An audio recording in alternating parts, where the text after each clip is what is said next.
আমরা কিছু কিছু মধ্যবিত্ত মেয়েরা আছি, চাইলেও কথা বলতে পারি না। অনেক কিছু বলতে ইচ্ছা হইলেও বলতে পারি না। কারণ কি জানেন, আমাদেরই ফ্যামিলির মানুষ আমাদেরকেই বলে, এটা কি বললি তুই, মানে আসলে কেন বললি, এত এত প্রশ্ন, ড্যাশ ড্যাশ ড্যাশ। মানে খুবই বিরক্ত লাগে যে বলার কিছু নাই। তবে হ্যাঁ, যেটা প্রয়োজনীয় কথা, দরকারি কথা, সেটা বলতেছি। আমি আমি একজনকে খুব পছন্দ করতাম, শিশির ভাবি। বিশ্বাস করেন, আমি পার্সোনালি তাকে কপি করতাম। আমি কাউকে কপি করি না, কিন্তু ওনার ছবি তোলার স্টাইলটা আমি কপি করতাম।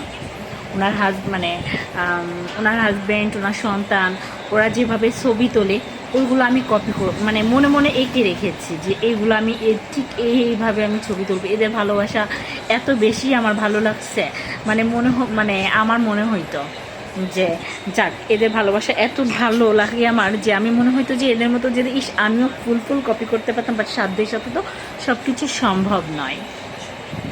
কিন্তু মানে শিশির আপু যে কষ্টটা পেয়েছে, আমি সত্যি অনেক কষ্ট পেয়েছি।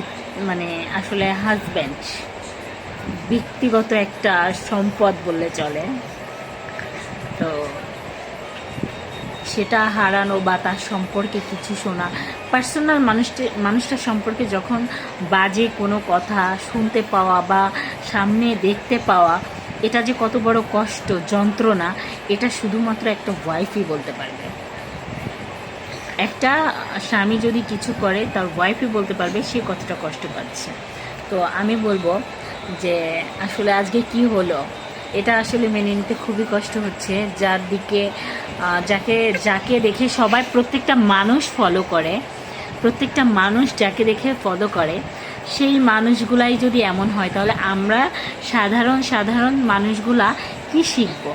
তাই বলবো, আমরা যারা আপনাদেরকে ভালোবাসি, ভালোবাসার মানুষ যারা, তারা কিছু করার আগে 100 বার ভাববো। যারা আমাদেরকে কপি করে, বা ধরেন সাপোজ আমাকে দিয়ে বোঝায়, ধরেন আমাকে অনেকে পছন্দ করে বা অনেকে পছন্দ করে না, যারা আমাকে পছন্দ করে তারা আমার সম্পর্কে অবশ্যই যদি কিছু শুনে, অবশ্যই তারা কষ্ট পাবে যে আমরা কাকে কপি করছি, কারটা দেখতেছি, কাকে দেখে শিখতেছি।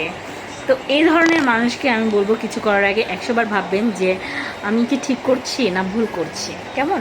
আল্লাহ হাফেজ। আমার কথায় যদি কোনো ভুল ত্রুটি হয়ে থাকে, ক্ষমা দৃষ্টিতে দেখবেন।